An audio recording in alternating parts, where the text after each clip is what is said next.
Welcome, welcome, essential oil lovers, to our next live. The live today is going to be on Candida overgrowth. We are going to be discussing not only how to take care of a Candida overgrowth, what cleaning up from a Candida overgrowth feels like. We're going to be talking about natural methods and things that you can use to clean up a Candida. I'm going to start a little bit telling people, most people associate a Candida with itching, burning, or rash. That's not always true, and typically by the time it gets to that point, it's pretty bad. They've actually tied Candida overgrowth to things like leaky gut or an inability to lose weight. So it's going to be quite an interesting discussion. Please share this out there on your pages and your groups, or tag any of your friends in it that you want to hear this. We like questions, and the more people we get watching the live, the more questions we get, and you keep us on our toes, make sure we don't forget anything.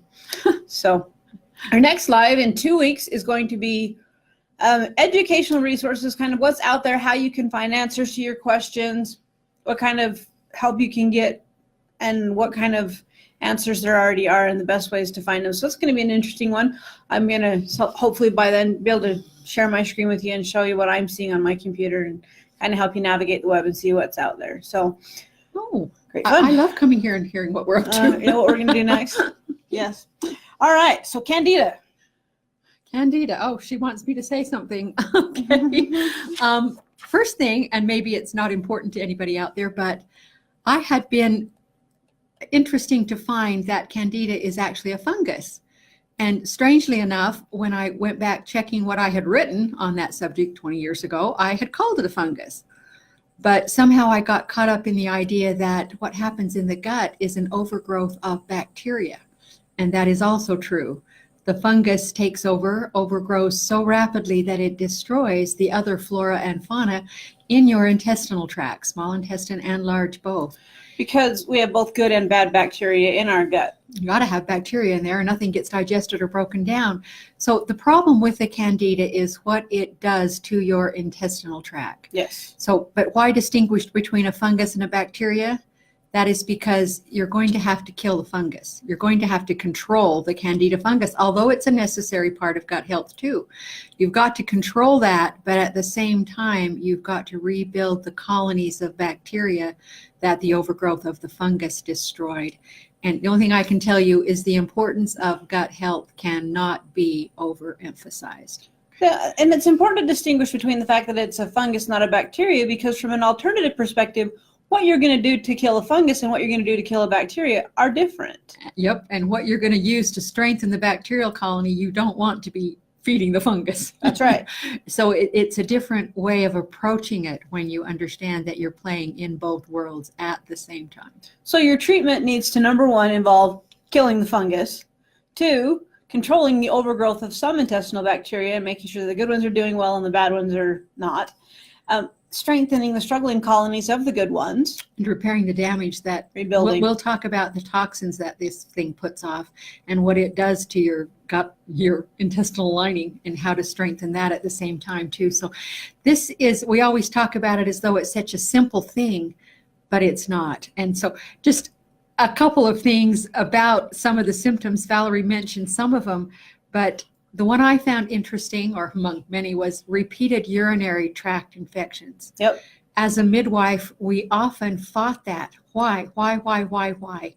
And to finally find that piece of Candida as as the driver for that urinary tract infection that was continual, that was a pretty good piece. So let's go over some of the common symptoms of a Candida overgrowth. So you got vaginal burning and itching, or for babies, it's a thrush in the mouth. Do we understand that that thrush in the mouth is a a Candida? And so as a woman nurses her baby, if she has Candida, the baby gets it in her mouth, the mother gets it on her breast, and you've got a really vicious cycle running about, and clearing it in a baby's mouth is no fun. So clear up your Candida before you have your baby, please. So there's a blog coming out on Candida, and when she did the blog sheet, it was really interesting. She said that this list of common symptoms, to put a check mark next to every one that matches you, and if you have very many of them, then consider the fact that you might have a Candida overgrowth. So as we're going through these, kind of keep a count. 1, 2, 3. Okay, irritable bladder is one. Irritable bladder, yes. Rectal itching and irritation, that's another one. Bloating, constipation, diarrhea. A white coating and irritation of the mouth. And that, with children, we recognize that as thrush, but it actually can happen to adults too. Your tongue will go white. And I actually had this a couple years ago, and I didn't recognize it as a Candida overgrowth.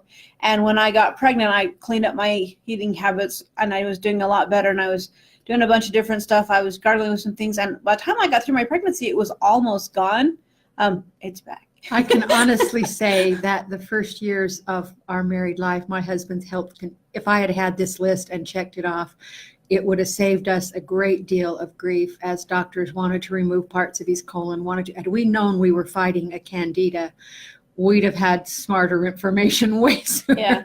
Mine at the moment is because I'm killing it off at such a quick rate. When I went we'll get to that. When I went on my diet, it really started to clean it out. And all of the symptoms that I had that were moderate are horrible. The die-off of Candida is one of those cases where the cure is almost worse than the disease. It's true. So any digestive issues like bloating, constipation, diarrhea, those are a sign of Candida. Skin conditions like eczema, hives, rashes, those are all. Fungal nail infections, or that toenail fungus. I don't think very many people realize that toenail fungus is connected to Candida in the gut, more times than not. So is athlete's foot. So just soaking your foot is not going to deal with the Candida that's internal. No, you can clear it up and it just comes back, and you clear it up and it just comes back, and it's a vicious cycle. So also sinus pressure and congestion is linked to Candida. Uncontrollable sugar cravings or cravings for carbohydrates. I mean, that one is mean when you start killing them off. And yeah, that one is mean. So low energy and fatigue or general weakness, those are all because the body's not absorbing nutrients decently. The gut's in trouble. So I want to talk about the next one, drowsiness after meals, because for so long I assumed, my husband always offers as he lays on the floor, he'll say, "Do you want help with those dishes?" And the fact is, if I lay down after meal, I get heartburn. And if he doesn't lay down after meal, he falls over dead. So it was never a big issue. But that drowsiness after meals that we always thought was adrenal fatigue probably was. But it was driven in the first place by the Candida infection. The adrenals are tired of. Yep. Okay, trouble sleeping, muscle weakness. Headaches or migraines. Some headaches and migraines. You found one that I have there, but I don't think it's Candida. See, we've just done 13 articles on headaches, and this is not all headaches are caused by this, but there are headaches that are, and they're probably ones that are nutritional deficiency driven headaches. Because when the Candida is wreaking havoc on your gut, you're not uptaking nutrients the way that you should, and all body systems suffer as a result. So brain fog is another one. There are other causes for all of these things on this list. It's the combination of them that you need to watch out for. It's the fact that you can go down to the list and go check, that you start to wonder, maybe this is a Candida problem. It's very simple. Give up sugar for 24 hours, and if the cravings go wham, you know. Yep. Okay. So, brain fog and poor memory, I can take some. Concentration I can do problems, those, yes. Okay. Yeah. Okay. Mood swings that are not hormone. Well, and they can be hormone related too, because the Candida is thrown off the hormones. Yeah, anxiety, irritability, crying spells, and even depression can all be linked to that total lack of nutrients because the Candida is sapping it up. So even premenstrual symptoms can be linked to it. A huge one is difficulty losing weight. If you have a difficult time losing weight, it can be because the Candida overgrowth in your body. I want to back up in case we don't cover it timely to that mood swings and irritability and anxiety. Why? Why does Candida create that? And the reason for that is because of the Candida in the colon is supposed to, it has little receptor sites for things like adrenaline and the other things that are put off as we go into fight or flight or freeze mode. And when the gut is coated with crap, or the bacterial colonies are it's leaky or it's coated, those sites that are there that deal with that adrenaline and those things, they don't get the job done. And so every time you get under stress or think you're threatened in any way, all those things go into your system and they don't back out of your system. That there's no way to cope with it. They keep running around, which means you're always irritable, always anxious, always, until your adrenals burn out. Yeah. I know. Then you're just depressed.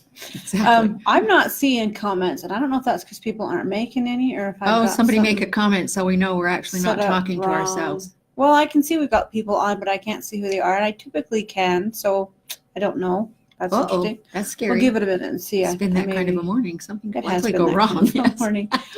So difficulty losing weight, and for me, the first few pounds came off really, really easy, and then the sugar cravings and the carbohydrate cravings kicked in.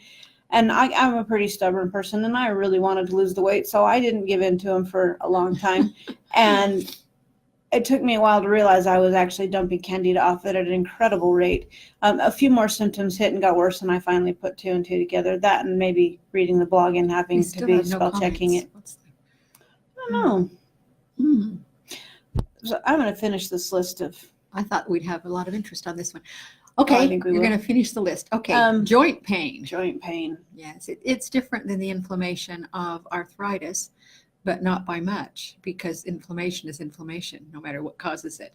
Yep. And if all this stuff that's leaking from your gut or failing to be removed as it should be, you're going to have inflammation, which is going to spell arthritis, which is going to just be nasty.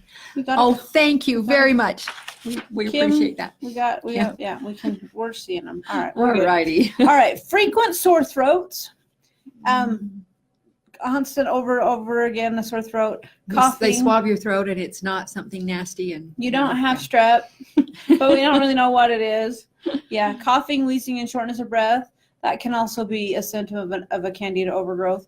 And constant allergies, or a lot of allergies, can also be linked to a Candida overgrowth. And we'll cover that a little further down. In why liver, this gut issue causes. It's kind of fascinating science why it causes multiple food allergies. Bad breath, and this one's interesting. And this one I think is one that is particularly bad when your body is fighting back, because it's actually the dead and dying ones that stink. And you can brush your teeth, and 10 minutes later you're like, my mouth tastes nasty. And it's the same thing with body odor, particularly on your feet. That's an indication that Candida is dying off.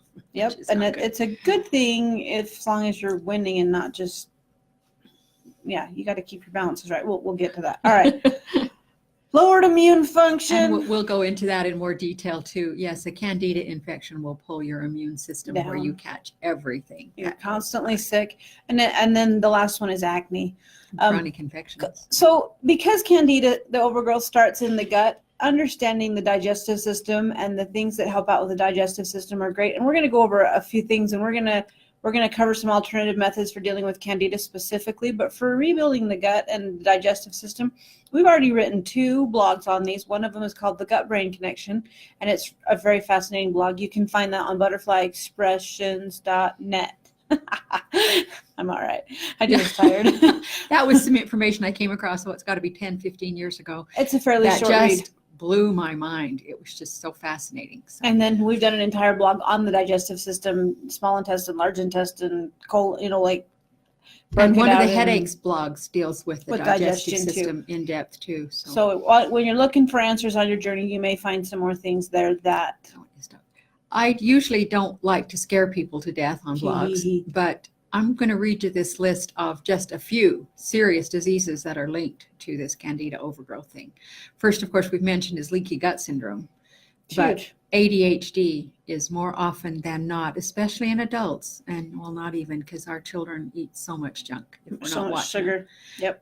ADHD, rheumatoid arthritis, Hashimoto's, thyroid issues, ulcerative colitis. I watched my mother suffer from that for years. And it was probably a Candida. Probably was. Crohn's disease, multiple sclerosis, scleroderma, psoriasis, lupus, Meniere's disease, Raynaud's disease. I could have made this list a lot longer. Seriously, Candida needs to be dealt with. Yep. If you have a Candida overgrowth, ignoring it, you're just waiting for something worse to come along. All right. What is the connection between Candida overgrowth and the symptoms of these serious diseases? That is, we've kind of covered it a little bit, but it's because the digestive system is responsible for picking up so much of our nutrients that when it's under attack and it's under fire and it's not functioning the way that it should, nothing gets fed. And you can only drive your car so far when you're out of gas. Well, and one other point too is a lot of the toxins that come into your system. I mean, through your nose, you've got little things to protect you. Your lungs have things to protect you. When you eat something, what protects you is your intestinal tract. Some anatomy texts that I've come across from law schools, 70% of your immune response is in your gut. If your gut is compromised or damaged or inflamed or struggling, or you only have one bowel movement every couple of days, that's more information you needed, you're not going to get these antigens pulled into your body. And we always think, oh, I caught that disease because somebody breathed on me. There's just as much likelihood that someone breathed on the food you ate. So they say 70% is the estimate. 70% of your immune system is in your gut, in your intestinal tract. It needs to work. Okay. If your digestive system doesn't work, you're going to get sick. Now let's talk about leaky gut syndrome and allergies. Okay. Okay. Digestion. This is simple anatomy. Digestion breaks your food down in tinier and tinier particles. That's what it's for, okay? But if the lining of your intestinal tract then chooses what to eliminate and what to absorb back into your bloodstream, and it should be nice and selective, but if that intestinal tract lining is either leaking or failing to pass on for disposal, those things, it's going to wind back up in your bloodstream. Partially digested. What it's going to look like, these partially digested food particles, is partially digested food particles, except they're going to be food particles in the wrong place. And your immune system is supposed to eliminate things that are in the wrong place. So it makes an antibody against it and goes into hyperdrive. And then from then on, when you eat that food, your body now recognizes it as something wrong. And even if it's not in the wrong place still, it will recognize it as something wrong. So a leaky gut is going to be the driver of a great many food allergies, if nothing else. Yep. So. Okay, the immune responses occur in our body whenever the blood distributes these invaders. So whenever the body, never mind. All right. So what I know what I want to say, but I can't. Well, let me try. Think about it for a minute. Immune response wherever blood distributes these invaders. So anything, you have blood everywhere. So even an eye infection could have began in your gut. An ear infection could have began there.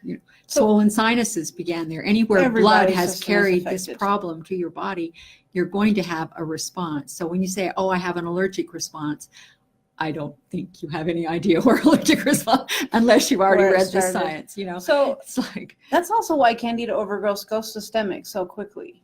Absolutely. They can spread to anywhere and it can affect everything. Yeah, and we haven't even told you how it involves the liver yet. We did talk a little bit about how damaged intestinal tract leads to a malabsorption of vitamins and minerals.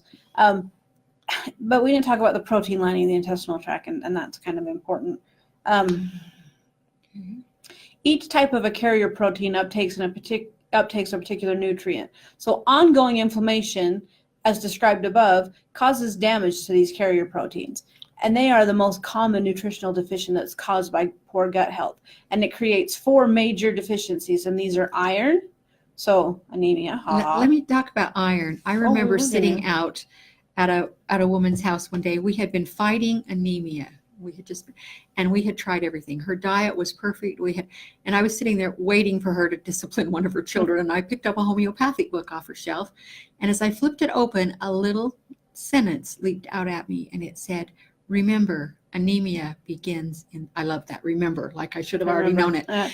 Remember that anemia begins in the intestinal tract.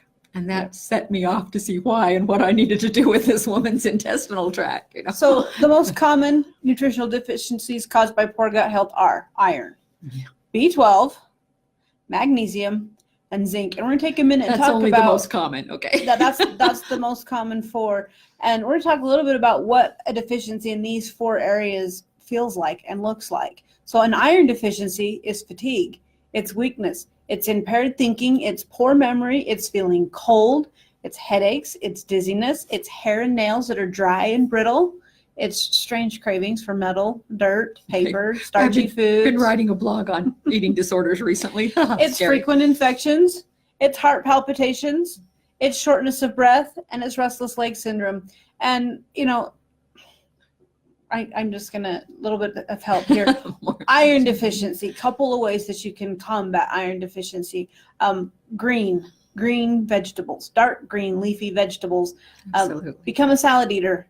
Molasses is huge, but you need a decent molasses. We once long ago had an iron deficient woman, and we were looking at different alternative, or what do you call it, supplements that she could take, and the good ones were all very expensive, and so we challenged her to do molasses for 2 weeks, cheap blackstrap molasses. Yep. And that was all it took to turn it around. It didn't take no $60 supplement product. With this last pregnancy though, I could not handle molasses, and my iron levels were not great, and so I ended up going on Amazon and buying a this is really weird.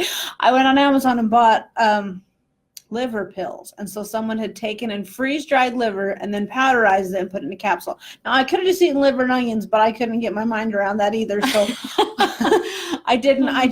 But liver and onions is a great source of iron. Don't get me wrong. After I bled off fibroids, my husband made me liver and onions, and I couldn't believe how good it tasted. I ate it and ate it and ate it. His mother was fighting a blood cancer at the time, and he loaded up the rest of it and walked out my back door with it, and I was about ready to murder him. Yes. Don't do that. But those iron pills, I'm still taking them just because I have more energy. I feel better, and a couple of liver pills, and I just don't think about it. I just swallow them. Just don't think about it. Okay, B12 deficiency. And this one is an interesting one. Because there are people, and they estimate it's about a third, I think, 33%, that don't absorb vitamin B12 normally unless they're taking a specific folic acid. And I'm one of these people, so I should know more about this, but I don't. I believe you should take all the Bs at once. Taking one at a time is a recipe for disaster. I take one with a quadrifolic folic acid, and I absorb it better. Any other B vitamin will make me sick. That's just the one I take, and I do better with that one. So, for what that's worth out there. Okay, vitamin B deficiency symptoms are fatigue, lightheadedness, numbness, and nerve problems. That's kind of makes me wonder about, because I've been doing that a little lately. I'm wondering and if heart I should check palpitations, my B vitamins. which is some of these are the same, so it's hard to say is it B12, is it iron, but if you have one, you probably have Just both. eat better So. and clean up your gut. Yeah, constipation and diarrhea. They're the flip side. Your gut's not working, you're not absorbing vitamin B12, but this one's the big one for me. I know I'm getting B12 deficient when I have no appetite. I can get to the end of the day and realize I've never eaten. Oh, I'd like to be there. My mother used to play there, but I never did in my life that I know of. I can do that, and my I think I just found Austin's answer. Ding. Ding. I can't get that girl to gain weight, and I have to sit her down every 4 hours and make her eat. All right. She's not hungry. We're after that one. Okay. That was wonderful. Oh, okay. If no one learned anything today, we just did. Gas pains and nerve problems such as numbness and tingling. We kind of covered that one. Okay. Other symptoms can include vision loss, mental and emotional problems such as depression, memory loss, and behavioral changes. Those are your B12. In other words, if a person used to be calm or they used to be a little high strung, if that changes in some way, you should look to your B vitamins. They are nervine things. So that's interesting. Okay, ways to get B vitamins, things that contain them. And I know I'm putting her on the spot here, but I don't. It's not so much a matter of getting them, because we eat things that contain Bs in them, but we don't absorb them. And I think in order to absorb them, we have to have decent amount of fiber in our gut, and we have to. Absolutely. And for some of us, that means we need more folic acid too. So there we go. All right, two more: magnesium and zinc. And I mean, a lot of these are the same. So magnesium deficiency is fatigue again, and you got aches and pains and muscle cramps. I can actually check off most of the ones in this. I'm probably going to get this wrong, but calcium and magnesium they're an interplay, and they play really interesting. One of them, and I think it's magnesium, is responsible for the tightening of a muscle, and the other one is responsible for the relaxing of the muscle. So in order to not have aches and pains and muscle cramps, you have to have both, because otherwise one of them is going to cause the muscles to cramp up and be tight, and the other one is going to cause them to never release and not be tight. So in order to not have aches and pains and muscle cramps and Charlie horses and all those other mean, nasty things, you need to have both and not be deficient in either. But magnesium deficiency is specific to irregular sleep patterns and insomnia as well. So for me, I take magnesium and calcium right before I go to bed. What a good idea. I sleep better when I do. If I forget, I don't sleep as well. So and I know as we used to go into labor with a woman, we would push liquid calcium. Magnesium, because that uterus has got to contract. and then it's got to let go. It's And it's gotta- got to do it's over got to and do over both, and over over. and over again, and to Yep. have lack of inertia as we went along. One thing that isn't talked about as much, or has been lately, but the need for vitamin C Yeah. for the absorption of magnesium and calcium. So, and of course, the vitamin C requires sunlight. You know, sometimes they skip that and say in order to absorb this, you got to have sunlight, but you got to have the vitamin C too. And that's something that we don't do. The very sufficiently. easiest way to absorb vitamin C is with rose hips tincture, and it doesn't taste bad. It's not one of the nasty tinctures out there. And a In couple fact, it's something squirts I add when I'm going to take something nasty to of make it taste better. vitamin C. Yep. So, And that really helps absorb calcium, magnesium. So, okay, so your other magnesium deficiency symptoms would be your muscle twitches and spasms, anxiety, of course, digestive trouble, a lack of appetite again, constipation, brain fog with memory problems, mood problems, and eventual depression. These things are all very similar to the B Christy's vitamin in. deficiencies. Hi, Christy. and ADHD. Here we go again. That's interesting. Yeah. It tells me when some people join, but according to Facebook, there's like 15 of you out there, and I can only tell who 2 of them are. So hi, everyone else, too. This one is interesting. For me, the zinc deficiency symptoms are anorexia.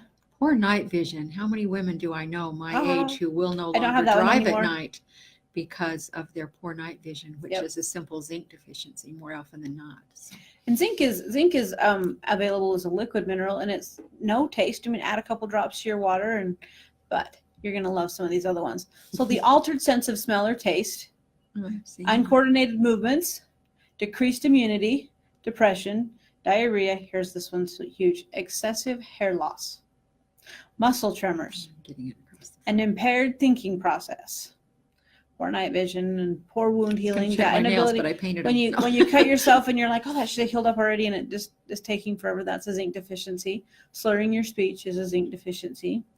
There are several like skin issues, dermatitises that By are the linked to time zinc you hit deficiency. slurring of your speech, you're more than just deficient. Yes, It's scary. that you've hit the scary part. So a simple zinc supplement will zinc, help a yeah. lot. But ultimately, our ultimate goal is to fix the gut issues and absorb things better. So, all right, imbalance of digestive organisms. We kind of covered that. The We little did. fungus Candida causes everybody else to go a little crazy. So Yeah. In the blog that's going to be coming out later this afternoon or tomorrow, it breaks it down into a couple of different bacteria or funguses that are mostly responsible for the population. I mean, it just gets a lot more scientific if you happen to care. I'm So- a little nutty on anatomy and science. She does like and they're her- always telling me, could I cut this blog in half? Or, that She could, but wow. she calls me wordy little names is what she calls me. Okay. So The toxins that are put off by both living and dying Candida organisms are the true problem with Candida. And when they're alive, they're putting it off, and when they're dying, they're putting it off. So that is why when you start to kill them and you've changed the way you're eating, you've started taking something that's going to kill off the fungus, and all of a sudden there's more dead ones.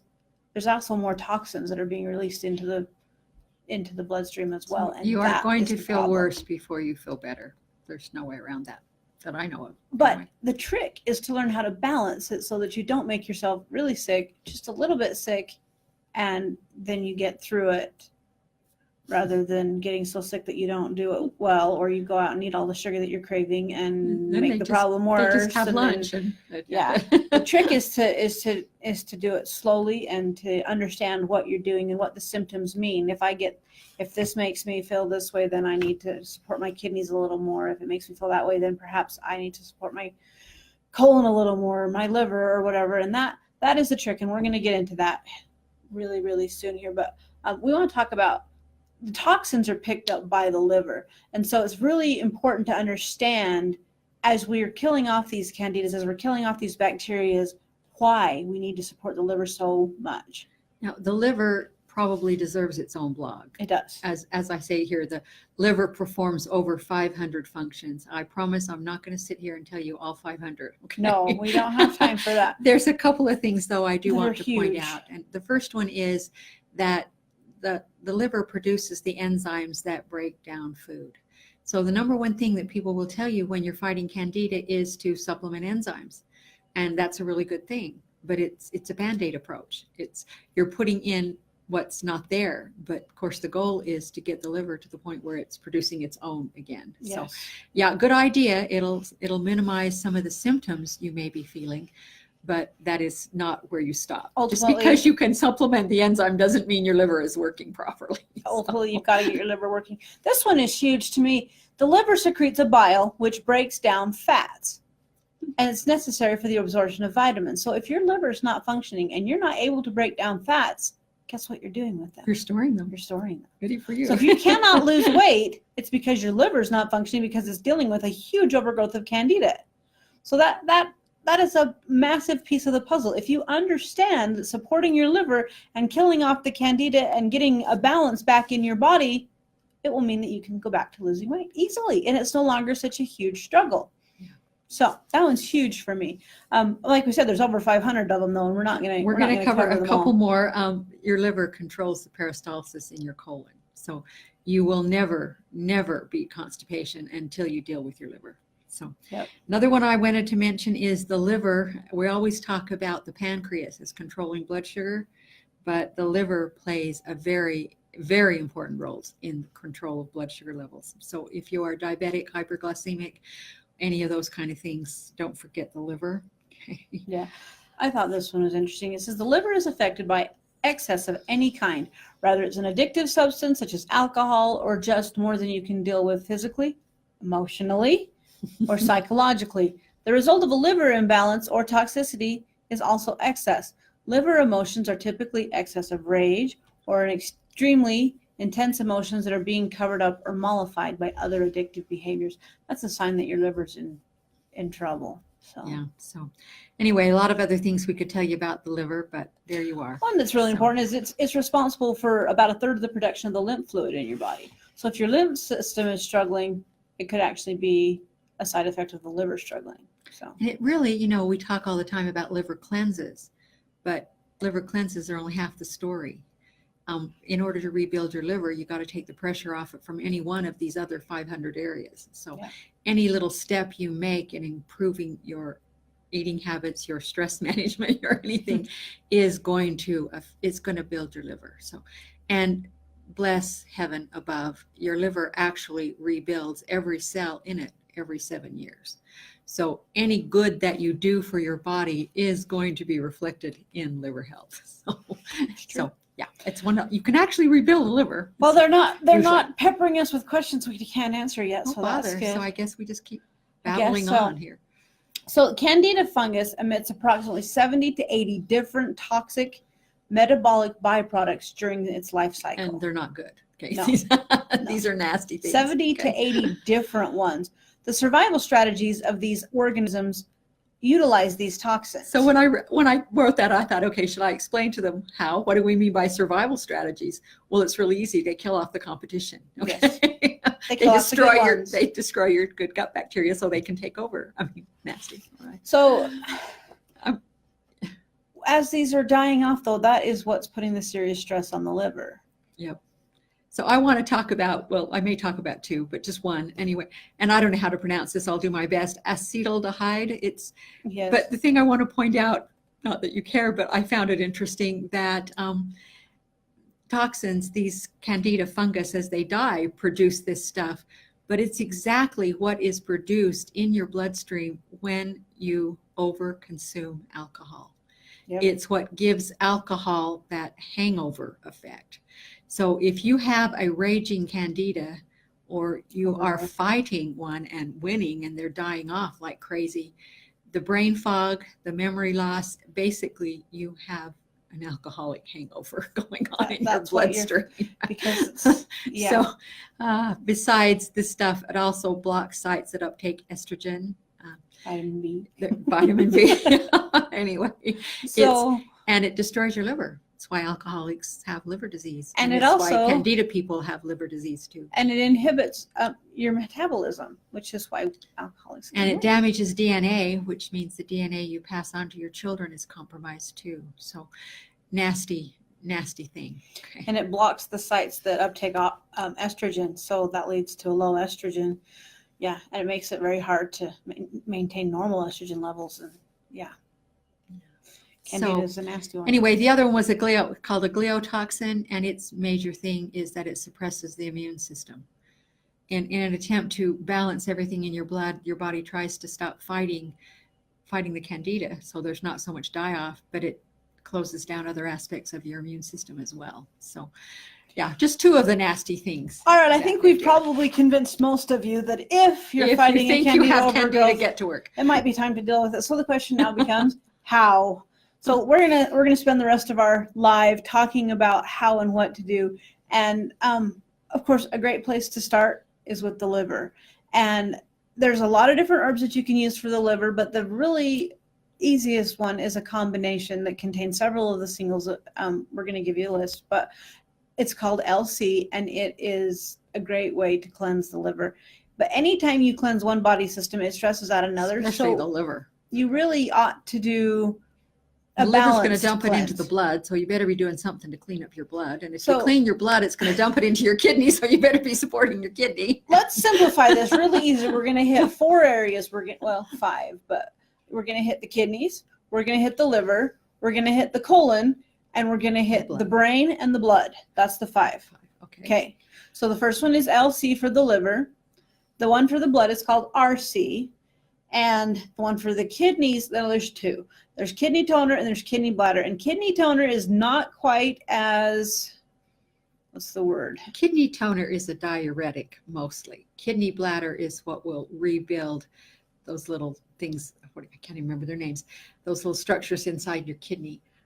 Kidney toner will act as a diuretic. So you may want to do both, but you want to do KB for sure. But KT is your long term. If you're going to take a few months to do this, do KB for maybe one of those months and then switch to KT. Or go back and forth as your a kidneys little need. bit. So yeah. Okay, then there's CD, which is the one for the colon. And all of these come together in a kit that's called a reset kit. And then they also have it as a reset plus kit, which includes some things like clay, which can help to pull off toxins. And then really, really important, there is a section in the green book, if you have it, called Doing a Cleanse Right. It's chapter 5. But it's also available on the website. If you go to butterflyexpressions.org, under information, the first section is essential oils, the second section is herbs, and it says Doing a Cleanse Right. Read through that information several times. If you muscle test before you start taking any of these things, should I take X amount of this much? If you don't muscle test, adjust, start slow. Don't make yourself sick. Do this over time. Trying to write that section, it is so individual. Someone's with a slightly stressed kidney, that's where it'll show up first. It was a kidney stress. So it's just going to have to did our best to explain all the ins and outs of it, but it's just going to be an individual program. And that's the number one question we get. How much should I take? Or this didn't come with instructions. And I don't know.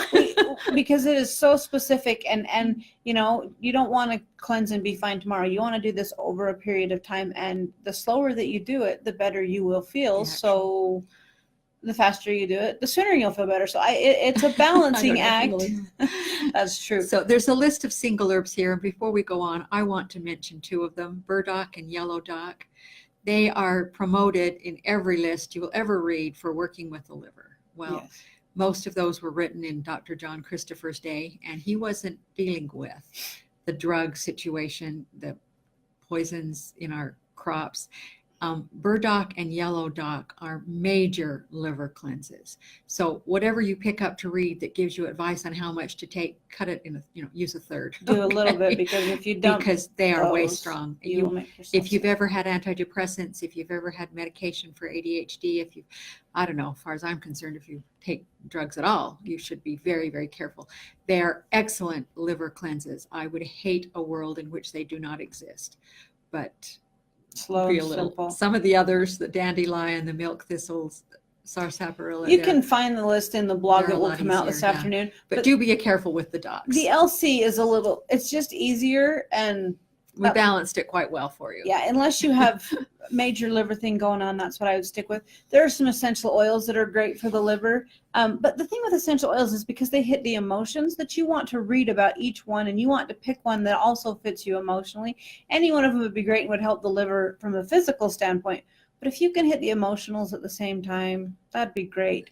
99.9% of people do really well with Revitalize. Yeah, Can't Revitalize say the is same great. for Safeguard or So the list is letting go, live in, revitalize, safeguard. Safeguard is a parasite one. When a liver gets compromised, it often does not fight off a parasite like it should. So do look at that too. Synopsis and Ledum. And in my course of, my liver was severely damaged when I was about 25, severely damaged. They told me that I damaged 88% of my liver was completely destroyed. And it was fun rebuilding. In that time, I had some anger issues, so the letting go was really good for me. Synopsis, which I don't know if that was emotional or just for a while that was my oil. And at the moment it is Revitalized. So it's interesting, but it does switch back and forth, and I'll read through them and pick one every, do I need to switch? I did let them for a while. I think that it's partially responsible for my last baby and the fact that my health turned around so well, but let them is very strong. So it's a major liver cleanse. So be supporting your kidneys if you're going to play in either live in or let them. So, all right. So strengthening the liver is, we talked about needing to understand and be able to tell which system is stressed. And when your liver is stressed, I'm going to let you have this one here. When my liver is stressed, it's a different backache. It's only on one side, whereas my kidney backache will be both. Or right in the middle. Or right in the middle. But the liver is only on one side. It's on this side. I happen to know that very well. Liver is more of a bladder issue.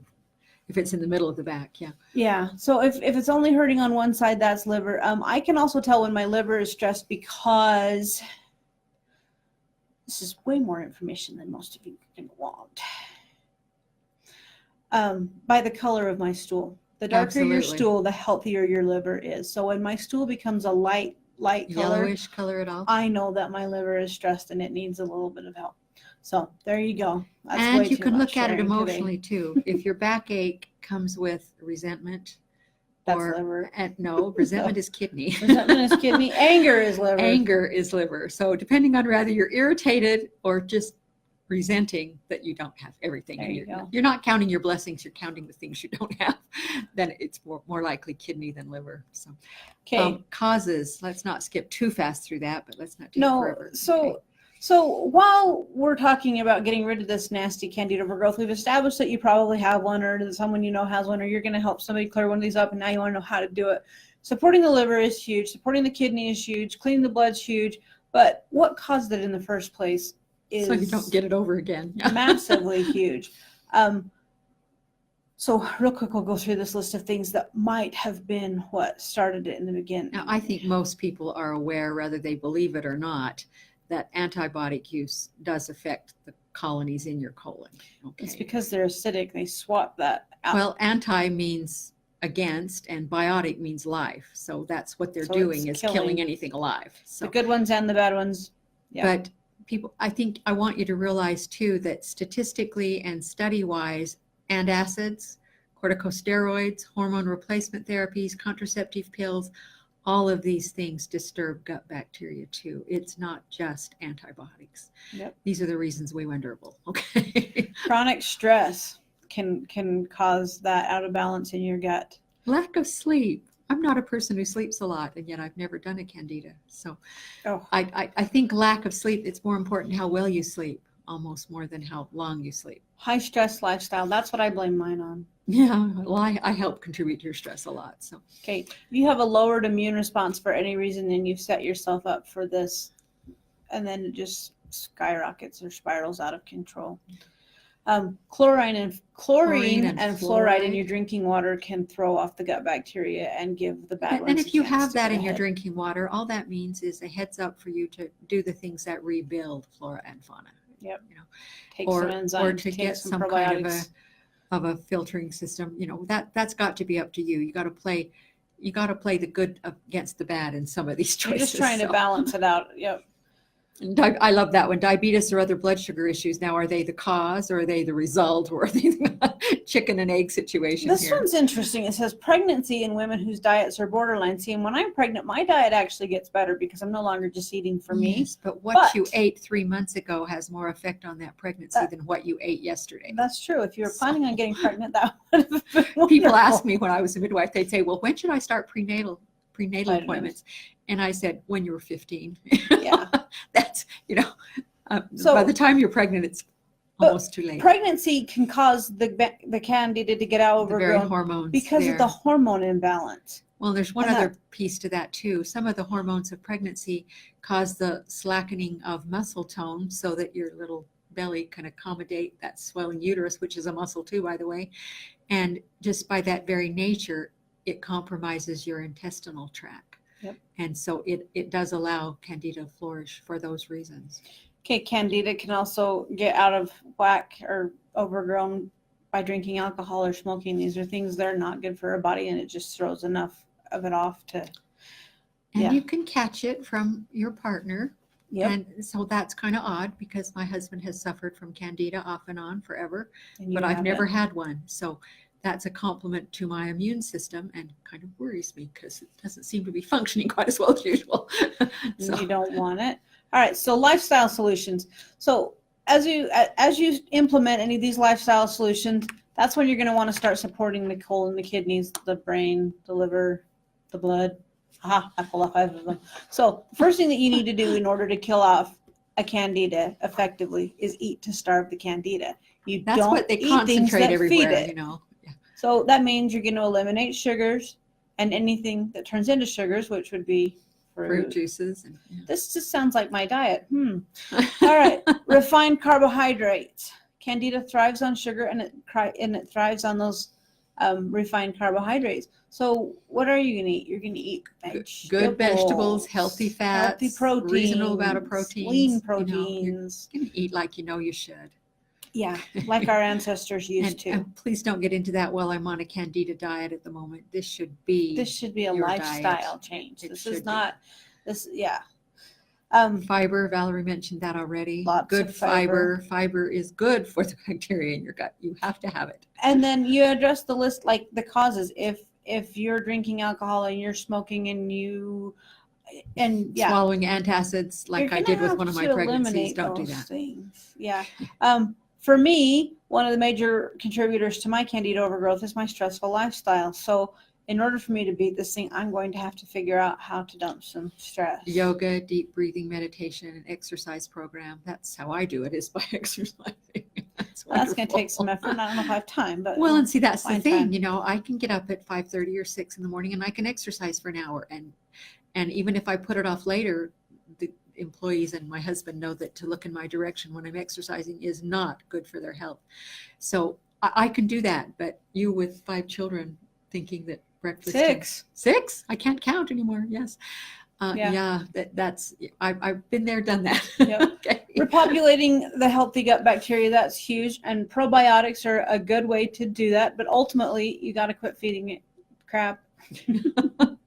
Junk. There are a couple of, not all probiotics are created equal. To go to the grocery store and buy a yogurt is probably not the best way to do that. It's got added sugar and fruits, and it may have a few live cultures.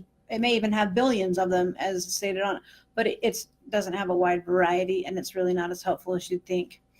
So a good probiotic, there are many out on the market. I think Butterfly even has one. Well, and there are, one of the reasons that a lot of candida diets recommend pineapple is because of the enzymes and the probiotics. If you're eating a good diet, you're getting probiotics.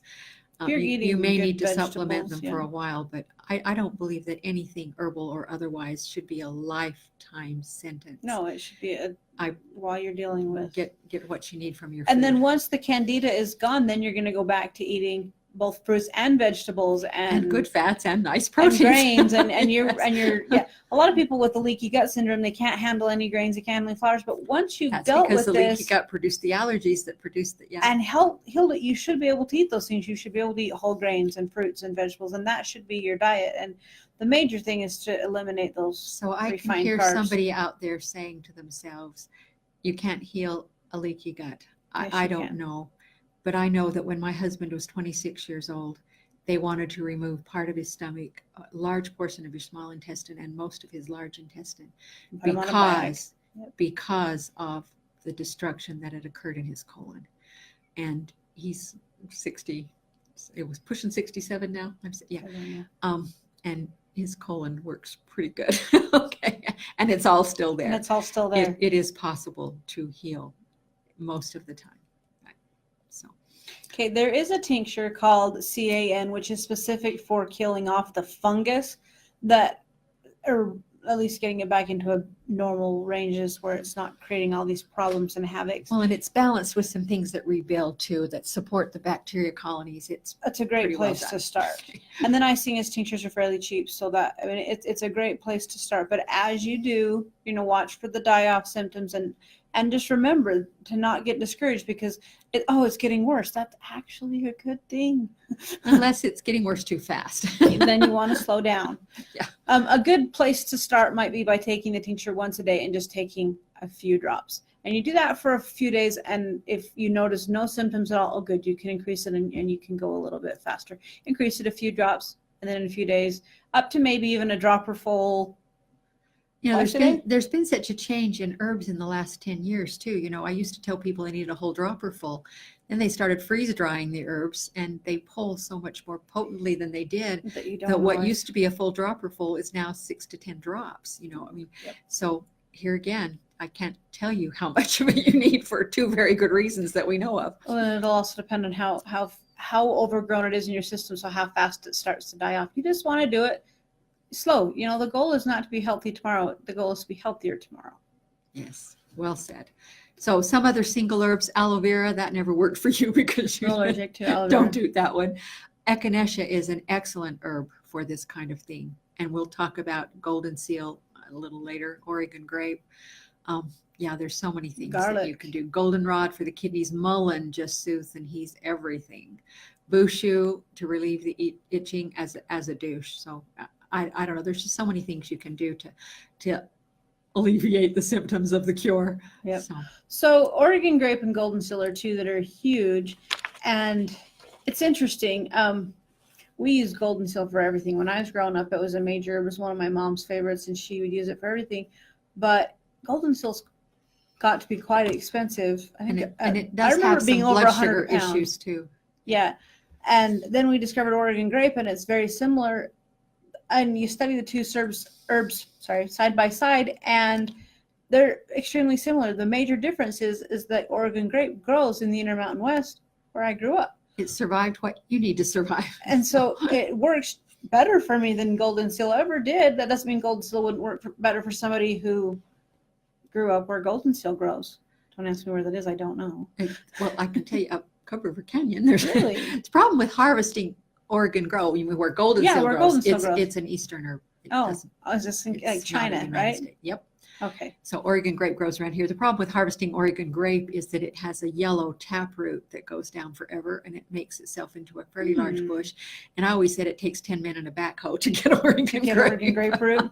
It's not one of the easy ones to harvest. So berberine increases blood supply to the spleen, which enhances your immune system function. And berberine is extremely important when you're trying to support your liver and support your immune system. And that's why we're talking about Oregon grape and golden seals, because those two herbs contain enormous amounts of berberine. I want to tell, I got most of this information from a scientist named Michael Murray. He has a wonderful book, The Healing Power of Herbs. He only deals with about 10 or 15 herbs in there, but he deals with them very well from a scientific standpoint. And these are two. He does the comparison between Oregon grape and golden seal and tells you why one is as good as another or when one does better than another. Both of these herbs, because of the berberine count, antibiotic activity, they're off the charts for ways to destroy fungus And bacteria.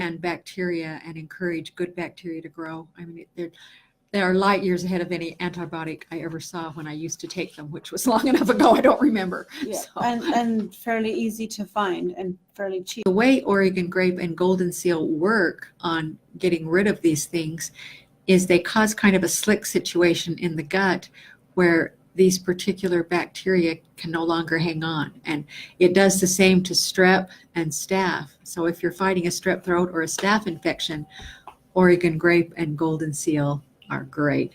As the new little ones are born, they can't get a grip on anything.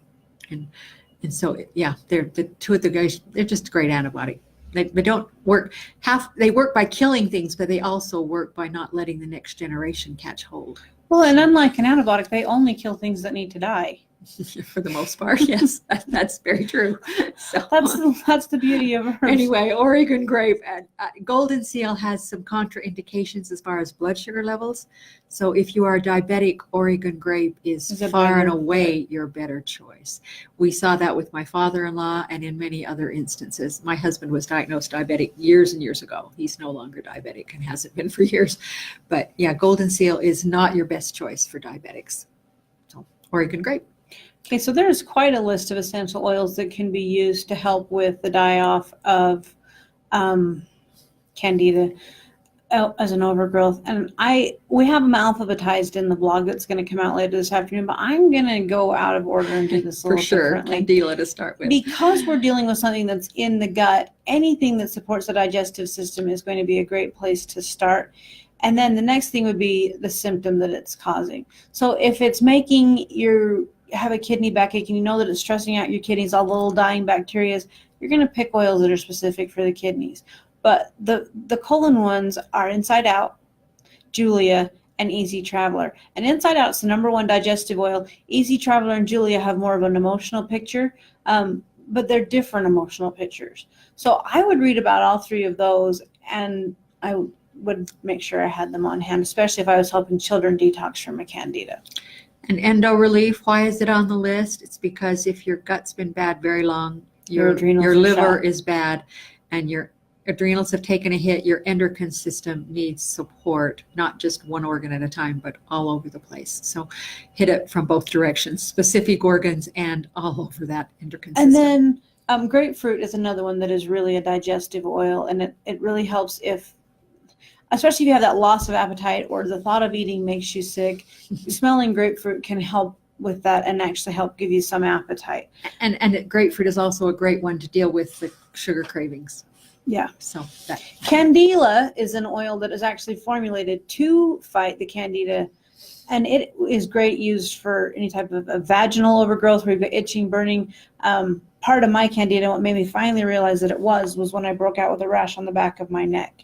And in that instance, a drop added to a glass of water and then washed with it. I also put apple cider vinegar in mine, and I really like the Bragg's brand, but that's just neither here nor there. it's milder. I actually hate apple cider vinegar, and I can swallow the Bragg's. It doesn't make me gag. So this is important. It's huge. When you get the list, you may look at acknowledge and think, why in the world acknowledge? Well, aside from the emotional pattern, it is also both a liver cleanse and a kidney herb. It's more of a all over organ rebuilder. Yep. It has some digestive issues. And so besides the emotional things, which are pretty impressive anyway, but it'll hit both the digestive system, the liver, the kidneys, it'll be all the way around. So that's a good one to consider. Yep. So. Taking the time to read about each one of these and read both what it does physically and emotionally. Sometimes I take the time to give you the highlights of each oil as I'm writing it. And sometimes if the blog has gotten so long, I don't. So. She doesn't. So, all right. It bores me to do it because I know what each oil is for, and it bores me to sit there and type it. After you read about and select the best couple of oils that you're going to use, the best way to use them is, unless you're dealing with a rash, in which case you don't want to use oil. You're going to put a carrier oil in your hand, add a couple drops, and rub it across your stomach. Support the digestive system, support your liver. All your major vitals are right across that stomach right there.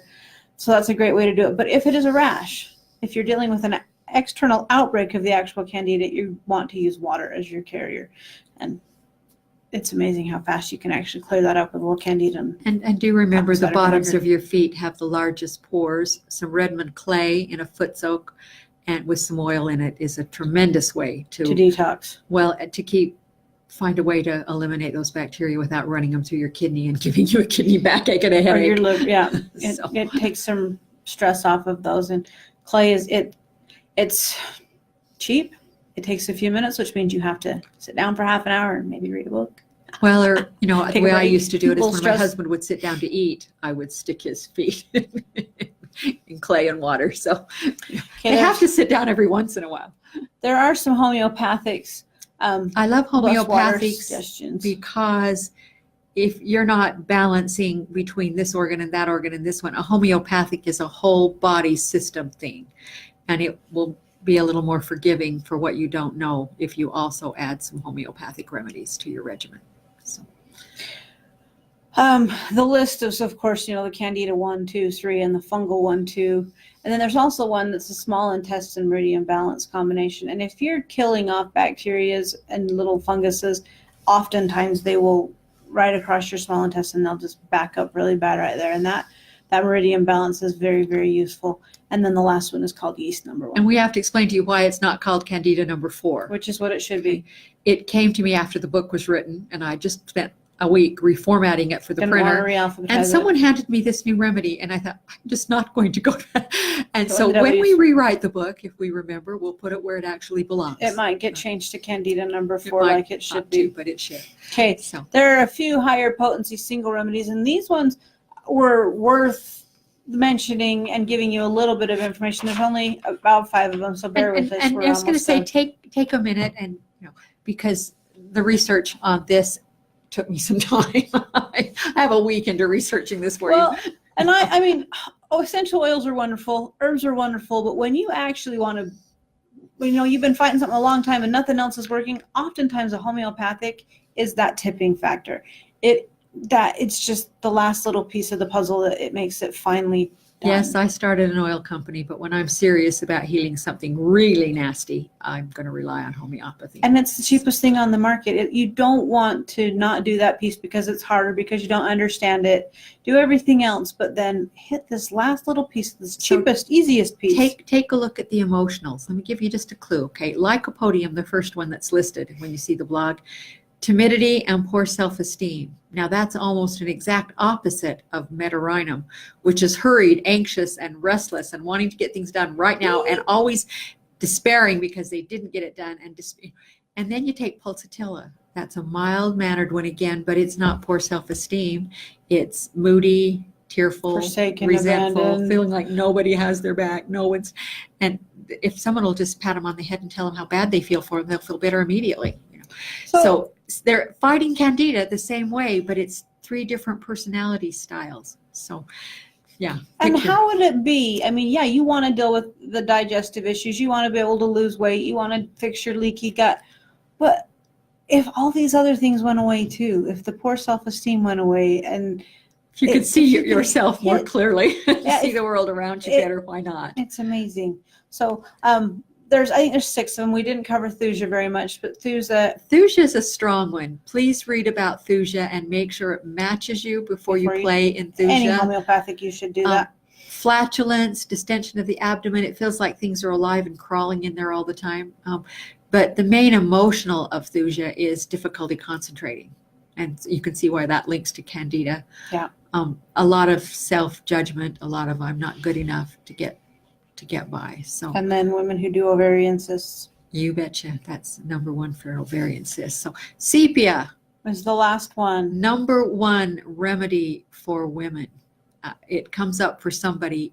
If you're homeopathic, sepia is going to come up for you at some time in your life. If you're a woman, you will fit that. But it's also the number 3 remedy for men. This is a remedy for the hormones, for the endocrine system, and the keynote to sepia emotionally is, you love your family to pieces, but the responsibility is just too much. You're tired, you don't know how you're coping another day. And the keynote physically is sagging tissues. So a prolapsing uterus or bladder or anything of that nature. So So sepia, number one. Had some people in class years ago whose father was a chiropractor and a homeopath, and he didn't even label it sepia. He just labeled it women and gave it to all of his daughters, of which he had many. So the blog will be out later this afternoon. I'm just working on one last little image that I want to get right, and then it'll be out there. And a lot of what we said is in it. A lot of things that we didn't have time to say are also in it.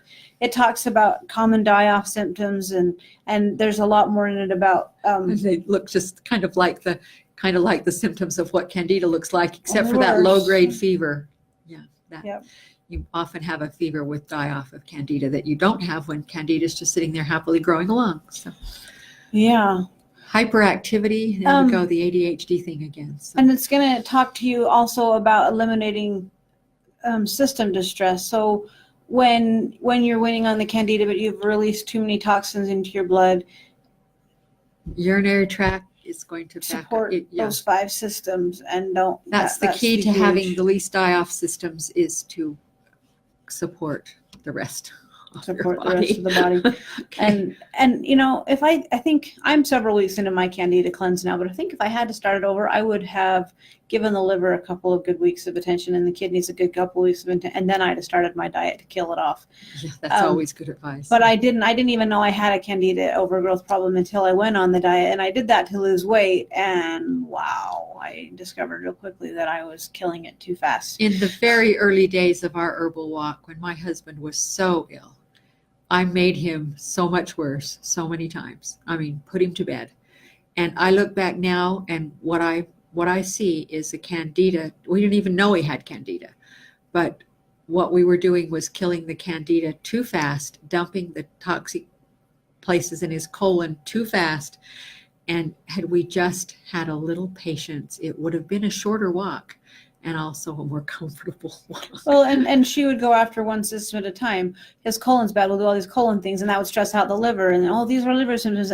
But the trick is to support all 5 systems at the same time a little bit, and then pay attention to which one maybe is not getting quite the amount that it needs. And this just has to be said.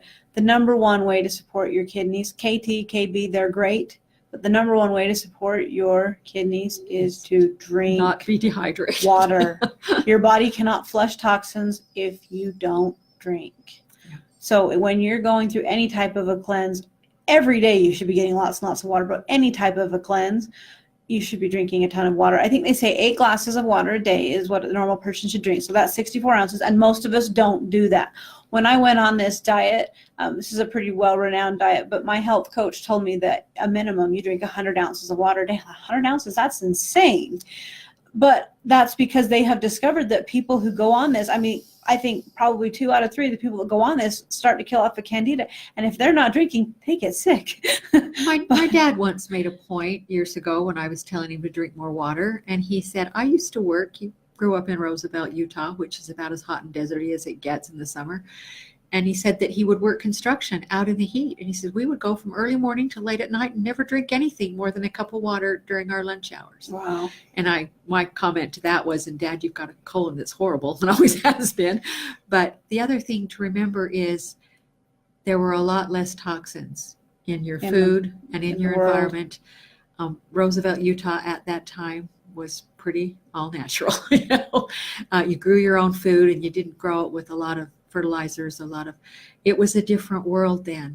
And I don't know that there was a lot of overgrowth of Candida because they were eating good proteins, good vegetables, good fats. Yep. That's what they were doing. It was a different world. Dr. John Christopher, a renowned herbalist, used to say, if you're doing a cleanse program that makes you ill, you're not doing it right. While I agree with that totally, once again, like with burdock and yellow dock, he wasn't playing in the same sandbox we are. Yeah, there's a lot more out there. And so no matter how careful you are, you probably are not going to balance it exactly perfect.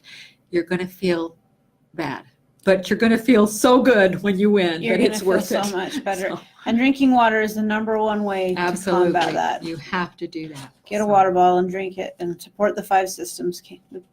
Okay, I don't know. Is there anything else we wanted to go to? I don't remember. No, I think that's it. As always, feel free to email us. Get some sleep. Sleep is will good too. get you through Candida die-off if nothing else will. But text us your questions. Send us messengers through Facebook. We'll get to as many of them today as we can.